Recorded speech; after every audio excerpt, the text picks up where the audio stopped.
Can God make a square circle? Can God make a rock so big that he can't move it?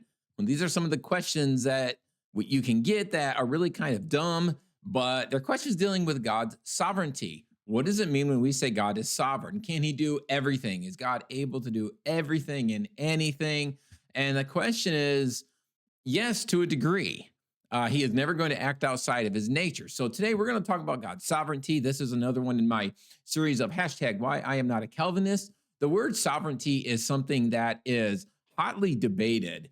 Both Calvinists and non-Calvinists will say that we believe in the sovereignty of God. The question is, what do we mean when we say that God is sovereign? Can God do anything absolutely that he wants? And a bigger question is, does God do everything? Now, we know that he can do anything that is logically coherent, anything that is consistent with his nature. He can do it. He cannot sin. He cannot do something dumb like make a square circle or make a rock so big he can't move it, because he is a logical God. Logic flows from his character. But the biggest question we have here is, does God meticulously determine everything? When we say that God is sovereign, does that mean that he determines everything that will be? Or does he just have the ability to determine everything that would be? And if he does determine, just how far does that go? Does he determine the color socks you put on today? Or if you didn't even put any socks today, what you're going to eat? If you didn't eat, does he determine all those things? Or does he selectively choose what he will determine or not? So soteriology and sovereignty, they go hand in hand. This is a really big deal. So we're going to look at this issue today. What does it mean when we say that God is sovereign? So to the Calvinists and to the non-Calvinists, they mean totally different things. And it always comes down to definitions. There's so much when you have a Calvinist and a non-Calvinist debating things. You can use the same terminology, but as is often said, we have a different dictionary. So we use the same words, but it doesn't actually mean the same thing.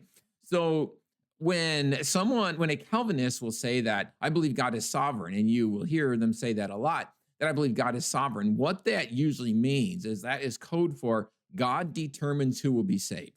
Because if I believe that God is sovereign, that means that automatically, of course, I believe that God has determined who would be saved. So even if they don't go so far as to say that God has determined every single thing that would ever happen in life, some people do believe that, but some don't. But they would say when it comes to the issue of salvation, basically based on your total depravity, that you cannot choose God on your own, that God has to choose himself. So when they say the sovereignty of God, it means that he chooses who will be saved and who will not be saved. So the word sovereign, according to the Merriam-Webster dictionary, means supreme power. Sovereign means, quote, supreme power, or, quote, freedom from external control, end quote, or, quote, controlling influence. Okay.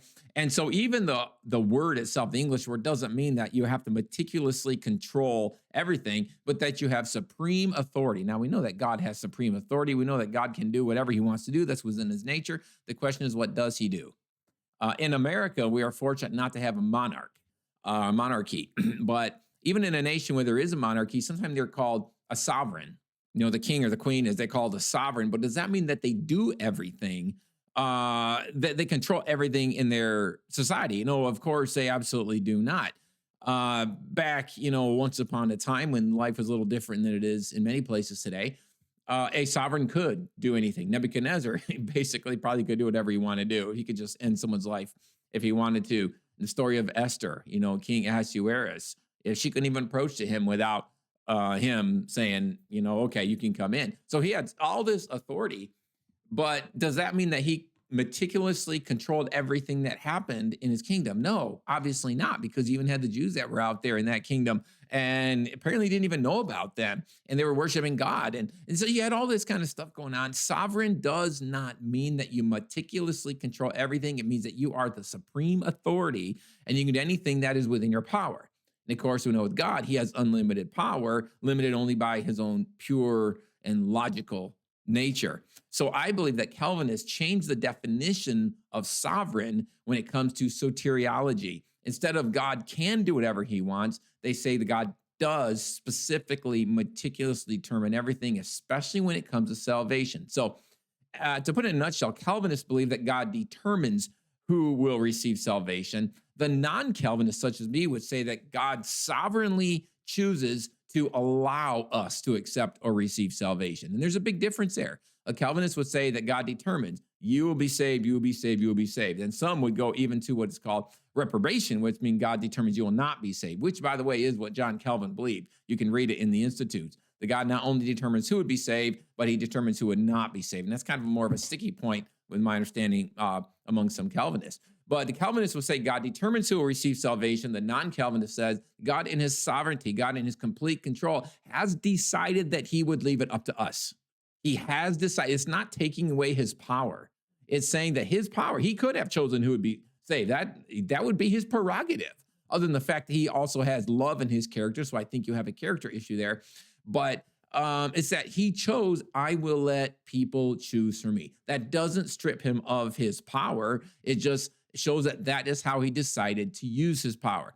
So is God sovereign? And the answer is yes, of course. You think of Genesis 1:1. Genesis 1:1, first verse in the Bible. In the beginning, God created the heavens and the earth.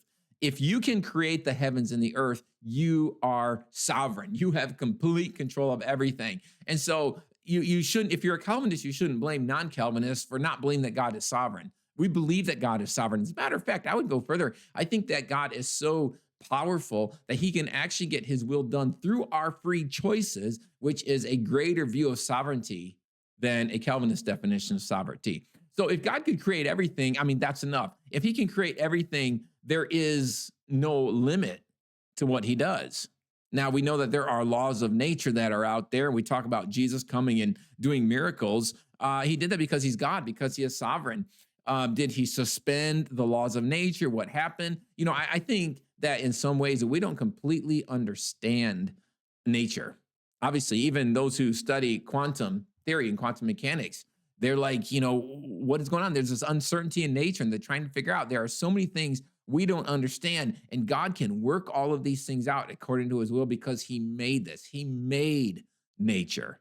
He made quantum physics. He made this all. It's no problem for him to use all these things when it fits in with what he wants. So I want to look at a couple other verses that just show how God is working things out. We're going to go to Genesis chapter 50 right now. This is a story of Joseph. Story of Joseph, Genesis 50, verse 19. Joseph said to them, this is his brothers when they came to him, you know, he found out that, you know, they had lied about this and they found out he's still alive and everything. He says, do not be afraid, for am I in the place of God?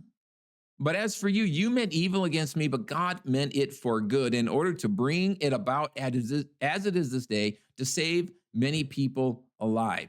So here we see these men that were doing something wrong. And if God had meticulously determined every aspect of this, then God would have been responsible for their sin, which obviously is not the case. And so he was using the free choices of these men, but he was ultimately making happen what he wanted to happen, because eventually it brought Israel there into Egypt, which then allowed them hundreds of years later to go out with great riches. And there was like an incubator for them before they were able to go out and start their own nation. So you see God working all this out. He was sovereign in that, but he's still allowing these people to make their own choices. I want to look at this one, Proverbs 16 and verse 33. It says, the lot is cast into the lap, but every decision is from the Lord. So, you know, they would, in the Old Testament, they would cast lots, but every decision is from the Lord. So he can work through these things. He can work through these things. Okay, he can even make the lots, you know, as they cast their dice or however they did it. He can make it all work out the way he wanted to. But that doesn't strip us of our free will. He still gives us the free will. Look at Isaiah 46, verses 9 and 10. He says, remember the former things of old, for I am God and there is no other. I am God and there is none like me, declaring the end from the beginning and from ancient times, things that are not yet done, saying, my counsel shall stand and I will do all my pleasure. So he's telling us, and we can look at this the wrong way if we want to. We say, well, that means that God is meticulously determining everything out. No, it means that God has this great overall plan and he can use our free will to make it happen. Because again, if we were to say that God meticulously determined every single thing that ever would happen, then God is responsible for our sin. And I know the Calvinists would push back and say, no, that's you're acting upon, you're responsible. It's your own free will. But if God has determined everything, how does that work out? So has God determined every single thing in sovereignty? Has God determined only who's going to be saved? Well, why that and not other things? See, it doesn't seem very consistent to me. So we know that God is sovereign. We looked at those verses. We know that God is sovereign. But does that mean that God sovereignly determines everything that will happen? And the answer is no. I believe that God sovereignly chose for man to be able to choose. God chose that we would be able to choose. He can limit the use of his sovereignty when he wants to. Well, God is sovereign. He can do whatever he wants, yes, but he can also sovereignly choose to give someone else a choice. I want to look at this passage here, if we can, quickly. Philippians 2, verse 5 to 7. It might sound kind of familiar to you. He said, let this mind be in you, which is also in Christ Jesus, who, being in the form of God, did not consider it robbery to be equal with God, but made himself of no reputation, taking the form of a bondservant and coming in the likeness of men. So here's Jesus when he comes here to this earth. He laid aside some of his abilities. I'm just using this as an example for how God would set aside the use of some of his sovereign capabilities. He did that in the incarnation. When Jesus came, there were things he could only be physically in one place at one time. Even sometime he said, that's for my Father to know, not for me to know, because he set some things aside. It says he emptied himself. We call it the kenosis, where not where he ceased to be God. He took, he stripped himself of the characteristics of God, but he stripped himself of the use of them for a period of time. He was sovereign as God, but he set that aside for a while to come here on earth and live as a man, aspects of it. And so I think in a sense, that's what God is doing when it comes to soteriology. He could choose who all will be saved other than the fact of his love, that we talked about. He could do that, but he chose to set that aside and let us come to him in free will and love. So is God sovereign? Yes, God is sovereign. Does God sometime not make complete use of that sovereignty and let us make our choices? Yes, and I believe that that's what he did in salvation. So that's going to be it for this video. I want to make another video and just look at a couple of passages here about how God sovereignly works his plan through our free will, because that just shows how great his power is. So look for that video and I'll catch you then. God bless. I'll see you next time.